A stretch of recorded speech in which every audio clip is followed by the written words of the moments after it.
নমস্কার, welcome to my channel সমস্যা শ্রী রাধাকৃষ্ণ গোপাল শ্রীমদ ভগবদ্গীতা। আজ 27 আগস্ট 2025 আমি শ্রী শ্রী হরিভক্তি বিলাসের প্রথম ভাগের 83তম শ্লোক পাঠ করছি।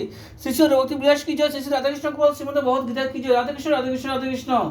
লিঙ্গ পুরাণে লিখিত আছে যে অন্য বহু সংখ্যক মন্ত্রে কি প্রয়োজন, অন্য বহুবিধ ব্রতেই বা কি আবশ্যক। নমো নারায়ণায় এই মন্ত্রই সর্ববার্থ সাধক। সুতরাং যে ব্যক্তি সর্বদা নমো নারায়ণায় জপ করেন, হে বিপ্রশ্রেষ্ঠ, তিনি সবান্ধবে বিষ্ণুপুরে প্রস্থান করিয়া থাকেন। ভবিষ্য পুরাণে লিখিত আছে যে অষ্টাক্ষর মহামন্ত্রই সর্বপাপ নাশন ও শ্রেষ্ঠ। যাবতীয় বিষ্ণু মন্ত্রের মধ্যে ইহা মন্ত্ররাজ বলিয়া কীর্তিত হইয়া থাকে।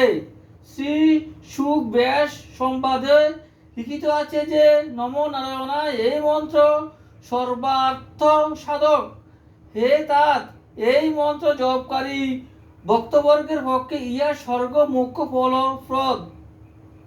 ইহাই পরম মোক্ষ, ইহাই স্বর্গ বলিয়া উদাহৃত হইয়া থাকে। বিষ্ণু বৈষ্ণবগণের হিতার্থ সর্ববেদের রহস্য হইতে এই মন্ত্ররূপ সার সমুদ্রিত করিয়াছেন।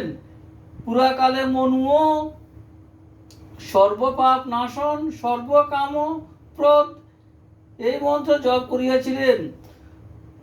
নারায়ণায় নমঃ ইহাই ঘোর সংসার রূপ বিষ নাশনের প্রকৃত মন্ত্র। যাহারা সত্য বুদ্ধিমান, সদানন্দে আনন্দিত ও বিষয় বিরক্ত, তাহারা শ্রবণ করুন। আমি ঊর্ধ্ববাহু হইয়া উচ্চ ঈশ্বরে ইহা উপদেশ দিতেছি। হে পুত্র, হে শিষ্যগণ, অদ্য আমি ঊর্ধ্ববাহু হইয়া সত্যক্রত তোমাদিগের নিকট বলিতেছি। অবধান কর, অষ্টাক্ষর মন্ত্র অপেক্ষা শ্রেষ্ঠ মন্ত্র আর নাই।